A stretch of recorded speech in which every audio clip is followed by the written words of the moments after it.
Bismillahirrahmanirrahim. Today's topic of discussion is revision of pancreatic hormones and anti-diabetic drugs. तो अभी हमने इस chapter को तो एक्सप्लेन किया नहीं है, अभी से रिवीजन स्टार्ट कर दिया है। तो बेसिकली इस वीडियो के अंदर हम ब्रीफ सा ओवरव्यू लेंगे इस चैप्टर का, क्योंकि इस चैप्टर के बारे में बहुत सारे आप कह रहे थे कि इस चैप्टर की वीडियो बनानी चाहिए। Pancreatic hormones anti diabetic drugs के रिव्यू की गाइड एंड कैरो कैटसन से। तो अब इस वीडियो के अंदर हम इस चैप्टर को ब्रीफली एक्सप्लेन करेंगे, ठीक हो गया। मे भी इस वीडियो के मजीद पार्ट्स बन जाए तो आगे उसका कोई पता नहीं। तो सबसे पहले इस चैप्टर में मौजूद क्या क्या चीज़ें हैं। इस चैप्टर में पैथोलॉजी भी है, इस चैप्टर के अंदर फिजियोलॉजी भी है, इस चैप्टर के अंदर फार्माकोलॉजी भी है। तो इस चैप्टर को तीनों तरफ से आपने देखना है। तो सबसे पहले वो नॉर्मल फिजियोलॉजी बताएगा, फिर वो फार्माकोलॉजी और पैथोलॉजी को साथ साथ लेके चलेगा। तो सबसे पहले देखते हैं यहाँ पे लिखा हुआ क्या है। तो इन शॉर्ट सबसे पहले बताएगा कि पेनक्रियाज है। पेनक्रियाज के दो पोर्शन होते हैं, एंडोक्राइन पोर्शन और एक्सोक्राइन पोर्शन। जो एंडोक्राइन पोर्शन होता है उसने हार्मोन प्रोड्यूस करने होते हैं, और हार्मोन प्रोड्यूस करने वाले यहाँ पे तकरीबन यहाँ पे लिखा है 5 हार्मोन प्रोड्यूस करने वाले सेल्स होते हैं। 5 हार्मोन प्रोड्यूसिंग सेल्स होते हैं। फॉर एग्जाम्पल जो एक होते हैं हमारे बीटा सेल्स होती है। बीटा सेल्स ने प्रोड्यूस करना होता है इंसुलिन प्रोड्यूस करना होता है। क्या प्रोड्यूस करना होता है? इंसुलिन प्रोड्यूस करना होता है, ठीक हो गया। इसके साथ जो इंसुलिन है, और इंसुलिन आपको पता है कि हमारा स्टोरेज और एनाबॉलिक हार्मोन है। वाइट इसका स्टोरेज और एनाबॉलिक हार्मोन, क्योंकि इंसुलिन टैग की फॉर्मेशन करवाता है, ग्लाइकोजन की फॉर्मेशन को बढ़ा देता है, प्रोटीन के सिंथेसिस को बढ़ा देता है। That is why this is called storage और एनाबॉलिक हार्मोन। दूसरा जो प्रोड्यूस हो रहा है वो है यहाँ पे नजर आ रहा होगा आपको अमाइलिन, जिसका दूसरा नाम है आइलेट्स अमाइलॉइड पॉलीपेप्टाइड, ठीक हो गया। अब ये करता क्या है? ये क्या करता है? गैस्ट्रिक अनटाइम को कंट्रोल करता है, एपिटाइट को कंट्रोल करता है, ठीक है। और इसके साथ साथ ग्लूकागोन और इंसुलिन के सेक्रेशन इनको भी कंट्रोल करता है। ये बेसिकली इनहिबिटरी है, तो ये इनहिबिशन प्रोवाइड करता है इन सब चीज़ों को, ठीक हो गया। इसके साथ लिखा हुआ है ग्लूकागोन। तो ग्लूकागोन क्या? हमारा हाइपरग्लाइसेमिक हार्मोन है, जो कि ग्लाइकोजन के स्टोर को मोबिलाइज करता है। अगर ग्लूकागोन को काम करना है तो उसको ग्लाइकोजन का स्टोर चाहिए इसको। अगर ग्लाइकोजन का स्टोर पहले से खत्म हो चुका है तो फिर ग्लूकागोन किसी तरह से काम नहीं कर सकेगा, क्योंकि ग्लूकागोन ने बेसिकली ग्लाइकोजिनोलाइसिस करवानी है। इसके साथ एक और हार्मोन है सोमैटोस्टैटिन। सोमैटोस्टैटिन के बारे में कहा जाता है कि यूनिवर्सल इनहिबिटर है, मतलब जहाँ भी सिक्रेशन होती है ये उनको इनहिबिट कर देता है। और ये प्रोड्यूस होता है अमाइलिन से। कहाँ से प्रोड्यूस होता है? बीटा सेल से प्रोड्यूस हो रहा था अमाइलिन और इंसुलिन। अल्फा सेल से प्रोड्यूस हो रहा था ग्लूकागोन, ठीक हो गया। और जो डेल्टा सेल्स होते हैं प्रोड्यूस करते हैं सोमैटोस्टैटिन। क्या प्रोड्यूस करते हैं? सोमैटोस्टैटिन, ठीक हो गया। इसके साथ एक और हार्मोन है, इसके बाद है पेनक्रियाटिक पॉलीपेप्टाइड। जो पेनक्रियाटिक पॉलीपेप्टाइड है ये प्रोड्यूस होता है हमारे एफ सेल से। कहाँ से प्रोड्यूस होता है? एफ सेल से प्रोड्यूस होता है, ठीक हो गया। जो पेनक्रियाटिक पॉलीपेप्टाइड है ये डाइजेशन को फैसिलिटेट करती है, लेकिन इसका मैकेनिज्म यहाँ पे लिखा हुआ नहीं है। और इसके साथ साथ एक और पेप्टाइड भी प्रोड्यूस करती है जिसका नाम है ग्रेलिन। और ग्रेलिन क्या करता है? ग्रोथ हार्मोन की रिलीज को बढ़ा देता है। तो ये 5 जो होते हैं सेल्स होते हैं, और तकरीबन हार्मोन कौन कौन से है? इंसुलिन क्या फंक्शन है? स्टोरेज और एनाबॉलिक हार्मोन है। अमाइलिन क्या करता है? एपिटाइट को, हमारी गैस्ट्रिक एंजाइम को, ग्लूकागोन को, इंसुलिन के सिक्रेशन को कंट्रोल करता है। Glucagon hyperglycaemia, somatostatin universal inhibitor है। पेनक्रियाटिक पॉलीपेप्टाइड डाइजेशन को फैसिलिटेट करता है। ग्रेलिन ग्रोथ हार्मोन की रिलीज को बढ़ा देता है, पिट्यूटरी के, ठीक हो गया। इसके बाद नेक्स्ट है इंसुलिन। अब वो इंसुलिन के बारे में चंद बातें बताएगा जो हम गाइडन में भी पढ़ चुके हैं। तो आप गाइडन वाला चैप्टर देख लीजिएगा, या फिर आप ये वाली वीडियो थोड़ी बहुत देख लीजिएगा। चलो स्टार्ट करते हैं इसमें ही। केमिस्ट्री है। इंसुलिन के बारे में क्या कहा जाता है? इंसुलिन क्या है? इसका मॉलिक्यूलर वेट 5808 होता है। 51 अमाइनो एसिड की चेन होती है, 2 होती है अल्फा और बीटा होती है, और दिमाग में जोड़ने वाले 2 डाइसल्फाइड ब्रिजेस होती है, ठीक हो गया।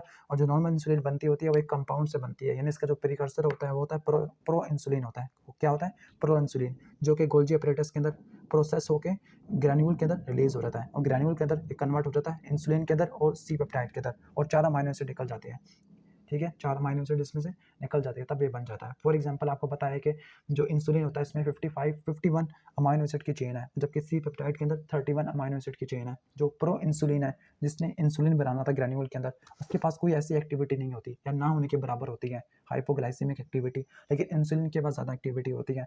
और जो सी पेप्टाइड है इसका कोई फिजियोलॉजिकल फंक्शन नहीं पता अब तक, ठीक हो गया। लेकिन जो इंसुलिन और जो सी पेप्टाइड होते हैं तकरीबन ये सेम अमाउंट के अंदर, सेम क्वांटिटी के अंदर सिक्रेट होते हैं, इक्विमोलर सिक्रेशन होती है, ठीक हो गया इनकी। लेकिन उसी पेप्टाइड का फंक्शन हमें अभी तक नहीं पता चल सका, ठीक हो गया। जो ग्रैन्यूल्स होते हैं बीटा सेल के अंदर, तो वहाँ पर इंसुलिन की स्टोरेज होती है, इंसुलिन स्टोर होती है, और इंसुलिन क्रिस्टल की फॉर्म में स्टोर होती है। उस क्रिस्टल के अंदर जो हर 6 इंसुलिन के मालिक्यूल के लिए 2 जिंक के मालिक्यूल, ठीक है, ठीक हो गया, मतलब 1:3 वाला। ठीक हो गया। और यहाँ पर आपको सारे पेनक्रियाटिक आइलेट्स के सेल नजर आ रहे हैं, alpha, beta, delta, epsilon. Epsilon ने प्रोड्यूस करना था ग्रालिन, डेल्टा ने प्रोड्यूस करना था सोमैटोस्टैटिन, बीटा ने प्रोड्यूस करना था insulin, C peptide, amylin, pro insulin. Alpha cell ने ग्लूकागोन, प्रो ग्लूकागोन, जबकि डेल्टा सेल ने सोमैटोस्टैटिन, एफ सेल ने प्रोड्यूस करना था पेनक्रियाटिक पॉलीपेप्टाइड। ठीक हो गया। तो ये सारे हार्मोन होते हैं। इसके बाद बताता है इंसुलिन की सिक्रेशन है। इंसुलिन की सिक्रेशन किस तरह से होती है? इंसुलिन की सिक्रेशन कराने के लिए बहुत सारे स्टिमुलेंट्स होते हैं। तो कौन कौन से स्टिमुलेंट्स हैं, पहले हम यहाँ पे देख लेते हैं।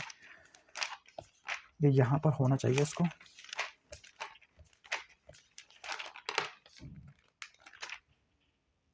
तो ये वाला टेबल काफ़ी इंपॉर्टेंट है।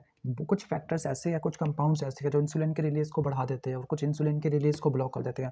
ह्यूमोरल कौन कौन से? मिसाल के तौर पर अगर हाइपरग्लाइसीमिया है या मैनोस की क्वांटिटी ज़्यादा ब्लड के अंदर, ल्यूसीन है, आर्जिनिन है, दूसरे अमाइनो एसिड है, फैटी एसिड है, तो वो इंसुलिन की सिक्रेशन को बढ़ा देते हैं। हार्मोनल कौन कौन से हैं? हार्मोनल में ग्लूकागोन है और ग्लूकागोन लाइपेप्टाइड है। लेकिन ये वाले जो होते हैं ये बढ़ाते कंपनसेटरी, मतलब ये हाइपरग्लाइसीमिया करवा देते हैं। उस हाइपरग्लाइसीमिया की वजह से ब्लड ग्लूकोज लेवल ज़्यादा होता है, ब्लड ग्लूकोज लेवल की वजह से इंसुलिन की सिक्रेशन ज़्यादा होती है। न्यूरल जो बीटा एड्रीनर्जिक स्टिमुलेशन होती है वो उसको स्टिमुलेट करती है, उसको रिलीज को बढ़ा देती है, यानी बीटा एड्रीनर्जिक। जबकि अल्फा एड्रीनर्जिक क्या करती है? उसको ब्लॉक कर देती है। वेगल स्टिमुलेशन भी बढ़ा देती है, ठीक है।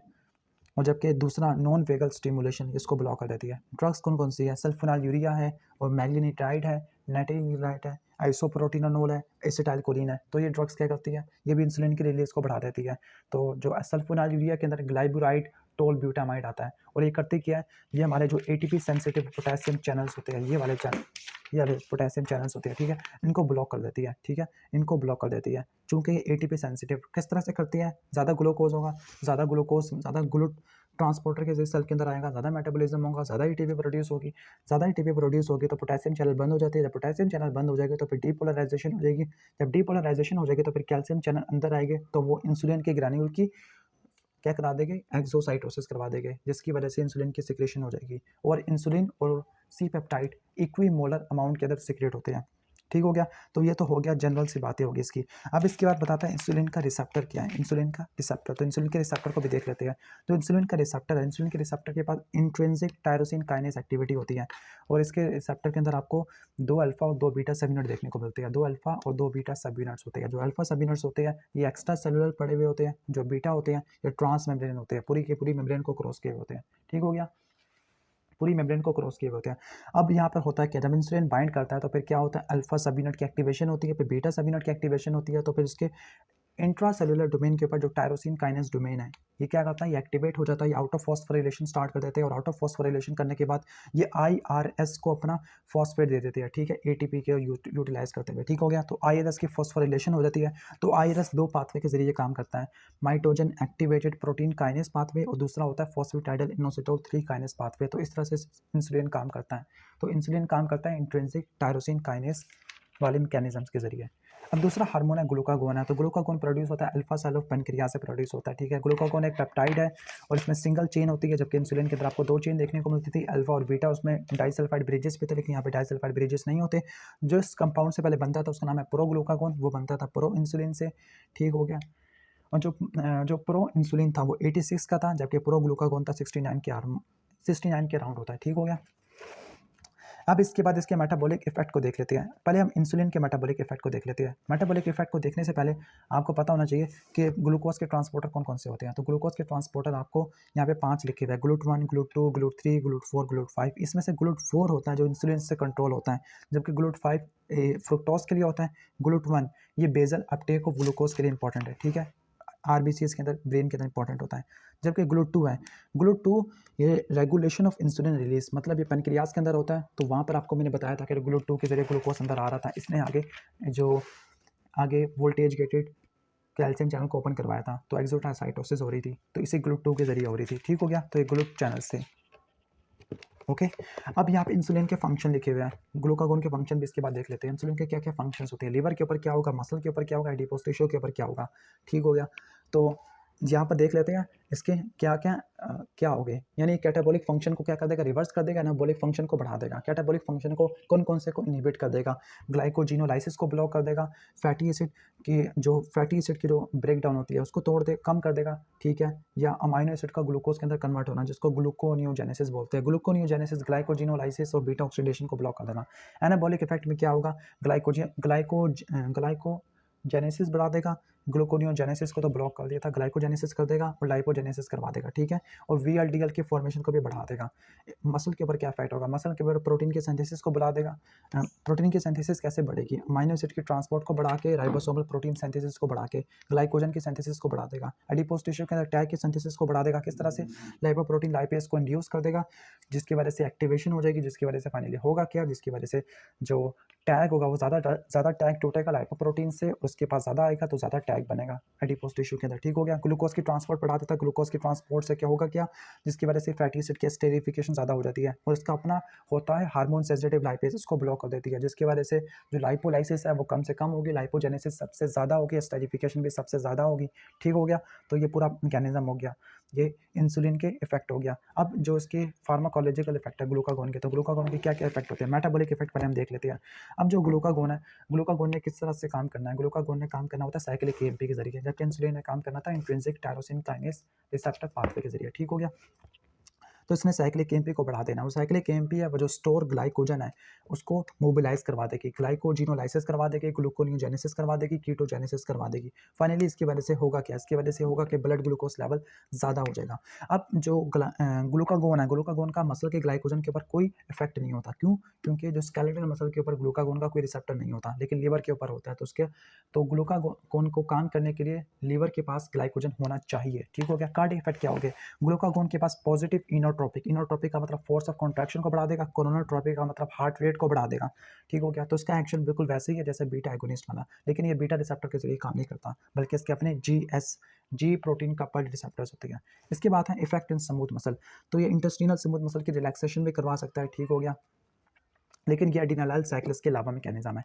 क्लिनिकल यूजेस क्या क्या हो गए, क्लिनिकल यूजेस ये है कि किन किन कंडीशन के अंदर इसको इस्तेमाल करेंगे ग्लूकागोन को। तो पहली बात की बात वक्त एमरजेंसी के अंदर सीवियर हाइपोग्लाइसीमिया हो जाता है, फॉर एग्जांपल कोई टाइप 1 डायबिटीज़ का पेशेंट था, उसने ज़्यादा इंसुलिन ले लिया, ठीक है, या वो अनकॉन्शियस हो गया, तो ग्लूकागोन को इंट्रावेनस रूट के जरिए हम इंजेक्ट कर देंगे, ठीक है, आईवी, इंट्रामस्कुलर या सबकुटेनियस पार एंटीरियर रूट के जरिए, या एंडोक्राइन डायग्नोसिस के लिए कि हम ग्लूकागोन को यूज़ करते हैं एंडोक्राइन डिसऑर्डर को डायग्नोस करने के लिए। फॉर एग्जांपल अगर टाइप 1 डायबिटीज़ मेलाइटस है, ठीक है, तो वहाँ पर हम देंगे 1 मिलीग्राम ग्लूकागोन देंगे, 1 मिलीग्राम ग्लूकागोन देंगे, और फिर हम ब्लड ग्लूकोज लेवल को मॉनिटर कर लेंगे और इस तरह से हम डायग्नोसिस कर लेंगे टाइप 1 डायबिटीज़ की। नंबर 3 कि बाज़ वक़्त ऐसा होता है कि जो बीटा ब्लॉकर्स का ओवरडोज हो गया, तो क्योंकि इसके पास बीटा एगोनिस्ट वाला इफेक्ट भी है बजाय बीटा रिसेप्टर को के साथ इंटरेक्शन के, ठीक हो गया, तो ये इनोट्रोपिक और कोरोनोट्रोपिक इफेक्ट भी प्रोवाइड करता है जब बीटा ब्लॉकर को हमने ज़्यादा यूज़ कर लिया, ठीक है। बाज़ वक़्त ऐसा होता है कि बोवल की रेडियोलॉजी करनी है, तो जो इंटेस्टिनल स्मूथ मसल की रिलैक्सेशन कराने के लिए ग्लूकागोन देते हैं। तो फिर 4 इसके क्लिनिकल यूजेस है, सीवियर हाइपोग्लाइसीमिया इमरजेंसी कंडीशन के अंदर, एंडोक्राइन डायग्नोसिस के अंदर है, बीटा ब्लॉकर ओवरडोज के अंदर, और चौथा है रेडियोलॉजी ऑफ बॉवल के अंदर देखते हैं, ठीक हो गया। इसके बाद है डायबिटीज़ मेलाइटस है, डायबिटीज़ मेलाइटस के जनरल बताता है कि डायबिटीज़ मेलाइटस यहाँ पे 3 तरह की डायबिटीज़ मेलाइटस है, टाइप 1, टाइप 2 अदर और गेस्टेशनल, 4 है, 4 अदर, ठीक है। जैसे टाइप 1 डायबिटीज़ मेलाइटस के अंदर मेन मसला क्या होगा, आउटो इम्यून डिस्ट्रक्शन होगी बीटा सेल्स की, जबकि जो टाइप 2 है इसके अंदर क्या होगा, रेजिस्टेंस ज़्यादा हो जाएगी, मतलब यहाँ पे इंसुलिन का इफेक्ट कम से कम होगा, वहाँ पे प्रोडक्शन कम से कम हो जाएगी। अब अदर के अंदर कौन कौन सी आ जाती है, अब अदर के अंदर जो अदर आता है, अदर का मतलब दूसरे स्पेसिफिक कॉजेज है हाइपरग्लाइसीमिया के, फॉर एग्जांपल पेनक्रियाटेक्टमी है, पेनक्रियाटाइटिस है, ठीक हो गया, या नॉन पेनक्रियाटिक डिजीज़। आपको पता है कि पेनक्रियाज के अंदर सबसे ज़्यादा बीटा सेल्स होते हैं, अगर पूरा का पूरा पेनक्रियाज डैमेज हो गया तो ज़्यादा इफेक्ट होगा बीटा सेल को, तो क्योंकि इंसुलिन ने सिर्फ यहीं से प्रोड्यूस होना है, ठीक है, जबकि हमारा सिंपैथेटिक स्टिमुलेशन है वो भी हाइपरग्लाइसीमिया कॉज करवा सकती है। तो जो अगर पेनक्रियाज को रिमूव कर देते हैं या पेनक्रियाज की इन्फ्लेमेशन हो जाती है, पेनक्रियाज की डिजीज़ हो जाते हैं, तो इसकी वजह से ज़्यादा इफेक्ट होगा इंसुलिन के ऊपर, तो इंसुलिन की डेफिशिएंसी हो जाएगी, डायबिटीज़ मेलाइटस हो जाएगी। और इसके बाद होती है जेस्टेशनल डायबिटीज़ मेलाइटस, तो जेस्टेशनल डायबिटीज़ मेलाइटस के अंदर ये होता है कि प्लेसेंटा और प्लेसेंटा हार्मोन बिल्कुल टाइप 2 डायबिटीज़ जैसा बिहेव करना शुरू कर देती है, प्लेसेंटा और प्लेसेंटा के हार्मोन्स इंसुलिन की रेजिस्टेंस करवा देते हैं, जिसकी वजह से हाइपरग्लाइसीमिया हो जाता है, ठीक हो गया। अब इसके बाद इसकी लेबॉरेटरी डायग्नोसिस क्या, लेबॉरेटरी डायग्नोसिस यहाँ पर 4 चीज़ें लिखी हुई है। इन 4 चीज़ों को देखने के बाद ही हम डायबिटीज़ की डायग्नोसिस करते हैं कि कौन सी में है, टाइप 1 है, टाइप 2 है। पहला है प्लाज्मा सीरम ग्लूकोज, दूसरा हीमोग्लोबिन, जो HbA1c है, यूरिन और ब्लड कीटोन्स हैं, और self monitoring of blood glucose level है। ठीक हो गया। जैसे आपको पता है कि यहाँ पे लिखा हुआ है कि जो diagnostic criteria, fasting blood glucose level normal 100 से कम होना चाहिए। ठीक हो गया। प्री डायबिटीज़ के अंदर 100 से लेकर 125 और 120 से ज़्यादा हो गया तो उसका मतलब डायबिटीज़ है। ठीक है, तो ये फास्टिंग की वैल्यू है। और ग्लूकोज लोड के 2 घंटे बाद नॉर्मल 140 से कम होना चाहिए, लेकिन 140 से 199 तक हो गया तो प्री डायबिटिक, और 200 या से ज़्यादा हो गया तो डायबिटिक। HbA1c नॉर्मल कितना होता है, 5.7 से कम होता है, लेकिन प्री डायबिटिक में 5.7 से 6.4 और डायबिटीज़ के अंदर 6.5 या से ज़्यादा। तो ये टेबल बहुत ज़्यादा इंपॉर्टेंट है, इसे से आप डायग्नोसिस करोगे। ठीक हो गया। अब यहाँ पे लिखा हुआ है मेडिकेशन फॉर हाइपरग्लाइसीमिया, कि तो हाइपरग्लाइसीमिया के लिए कौन कौन सी मेडिकेशन करते हैं। अब जो मेडिकेशन होती है, जो मेडिसिन होती है, वो 2 टाइप की होगी। पहली होगी इंसुलिन और दूसरी होगी non insulin oral anti diabetic drug. ठीक है, पहले इंसुलिन और दूसरी non insulin anti diabetic drug. अब इंसुलिन को ओरली इसलिए नहीं देता क्योंकि पता है कि इंसुलिन को तोड़ने वाले एंजाइम्स होते हैं, जिगर्ट के अंदर इंसुलिनेज होता है, तो इसकी वजह से इंसुलिन तो पहले टूट जाएगी बजाय टिश्यू तक पहुंचने के। तो इंसुलिनेज की वजह से हम इंसुलिन को ओरल नहीं देते, लेकिन इसको सबक्यूटेनियस इंजेक्शन देते हैं, स्पेसिफिकली एब्डोमेन में, क्योंकि वहाँ पे सबक्यूटेनियस टिश्यू बहुत ज़्यादा होता है। अब जो इंसुलिन प्रिपरेशन है, अब इंसुलिन भी 4 तरह की हो सकती है। ठीक है, on the basis of mechanism of action या duration of action. Rapid acting है, शॉर्ट एक्टिंग है, इसके साथ इंटरमीडिएट है जिसको रेगुलर बोलते हैं, और लॉन्ग एक्टिंग है। ठीक है, तो ये 4 टाइप बताई हुई है। लॉन्ग एक्टिंग को उसने 3 में डिवाइड किया हुआ है, ग्लैरिकिन के अंदर, डिटामिर के अंदर और डेग्लूटेक के अंदर। तो ये 4 हो जाएगा। इसके बाद नेक्स्ट बताता है इंसुलिन डिलीवरी सिस्टम है कि इंसुलिन को 4 चीज़ों के जरिए हम दे सकते हैं। इंसुलिन सिरिंजेस और नीडल के जरिए, इंसुलिन पेन के जरिए, कंटिन्यूस सबक्यूटेनियस इंसुलिन परफ्यूजन के जरिए, इंसुलिन पंप के जरिए, या इनहेल्ड इंसुलिन के जरिए। अगर इंसुलिन की थेरेपी करते हैं तो इंसुलिन की थेरेपी करने की वजह से 2 साइड इफेक्ट होना शुरू हो जाते हैं। ऑटोइम्यून डिसऑर्डर देखने को मिलता है, यानी इम्यूनोलॉजिकल रिएक्शन देखने को मिलता है। पहला होगा इंसुलिन एलर्जी होगा और दूसरा होगा इंसुलिन रेजिस्टेंस होगा। ठीक हो गया। इसके बाद लिखा हुआ है यहाँ पर जो होती है ड्रग्स होती है non insulin oral anti diabetic, तो उसके अंदर आती है सल्फोनाइलयूरिया आती है। सल्फोनाइलयूरिया के नाम पूछे जाते हैं एग्जाम के अंदर। इसके बाद जो दूसरी ड्रग्स होती है, कुछ ड्रग्स ऐसी होती है जिन्होंने इंसुलिन की सिक्रेशन को बढ़ा देना है, जिसको बोलते हैं सेक्रेटागॉग्स। कुछ क्या होती है, ग्लूकोज की रिलीज को कम से कम कर देती है, मेटमॉर्फिन है। कुछ करती है अल्फा ग्लूकोसिडेज को ब्लॉक कर देती है ताकि इसकी एब्जॉर्प्शन कम से कम हो, तो एकार्बोस है। जबकि कुछ ऐसी होती है जो PPAR को एक्सप्रेस कर देती है, उसको नाम है थायोजोल एडिनोडाइज। और इसके बाद कुछ ऐसी है जो कि हमारे अमाइलिन को स्टिमुलेट करती है, और अमाइलिन क्या करती है, आगे सिक्रेशन को बढ़ा देती है। अमाइलिन एनालॉग्स होती है। कुछ क्या होती है, कुछ जो इंसुलिन की सिक्रेशंस होती है इन द फॉर्म ऑफ इंक्रीटेंस, उसको बढ़ा देती है। और कुछ ऐसी होती है जो हमारे गट के अंदर, जो लीवर रीनल के अंदर जो होते हैं सीरम ग्लूकोज ट्रांसपोर्टर, उसको ब्लॉक कर देती है। ठीक हो गया। अब मैं सारा कुछ इस वीडियो के अंदर कवर नहीं कर सकता क्योंकि हमने फार्माकोलॉजी ऑफ एंडोक्राइन सिस्टम अभी करना है। ठीक हो गया, लेकिन आपको सुपरफिशियल सा ओवरव्यू आई थिंक शायद सही लगा होगा, पसंद आया होगा कि ये इंसुलिन वाली ड्रग्स होती है और ये है non insulin anti diabetic drugs होती है। फिर इसके बाद नेक्स्ट बताता है कि जो होते हैं डायबिटीज़ के अंदर जो मैनेजमेंट किस तरह से करनी है, डाइट क्या है, एजुकेशन क्या है, ग्लाइसेमिक टारगेट्स क्या है, ट्रीटमेंट क्या है। ट्रीटमेंट बहुत इंपॉर्टेंट, टाइप 1 का और टाइप 2 का दोनों का ट्रीटमेंट डिफरेंट होगा। इसके बाद डायबिटीज़ के कॉम्प्लिकेशन क्या क्या, डायबिटीज़ की वजह से क्या क्या हो सकता है। पहला हाइपोग्लाइसीमिया, ठीक है, कॉम्प्लिकेशंस ऑफ डायबिटीज, हाइपोग्लाइसीमिया कि अगर ज़्यादा इंसुलिन ले ली इसकी वजह से ये हो सकता है, डायबिटिक कोमा भी हो सकता है। ठीक हो गया, ये तो थी एक्यूट कॉम्प्लिकेशन। इसके अलावा नेक्स्ट सफ़े पे आपको मिलेगी क्रॉनिक कॉम्प्लिकेशंस। ठीक हो गया। अब हम इसको प्रॉपर स्टार्ट करेंगे इंशाल्लाह ताला अगले महीने या फिर 1-2-3 हफ्तों के बाद, जब हम एंडोक्राइनोलॉजी की फार्माकोलॉजी स्टार्ट करेंगे। अभी थोड़ा सा टाइम की कमी की वजह से हमने वीडियो शॉर्ट से बना दी है ताकि आपको थोड़ा बहुत आपको समझ आ जाए कि इस चैप्टर के अंदर था क्या। ठीक हो गया। तो अगर वीडियो अच्छी लगी हो तो उसको लाइक करना, और अगर आपको डिटेल सी वीडियो चाहिए तो फिर आप कमेंट सेक्शन में बता सकते हो। Thanks for watching this video. अल्लाह हाफिज़।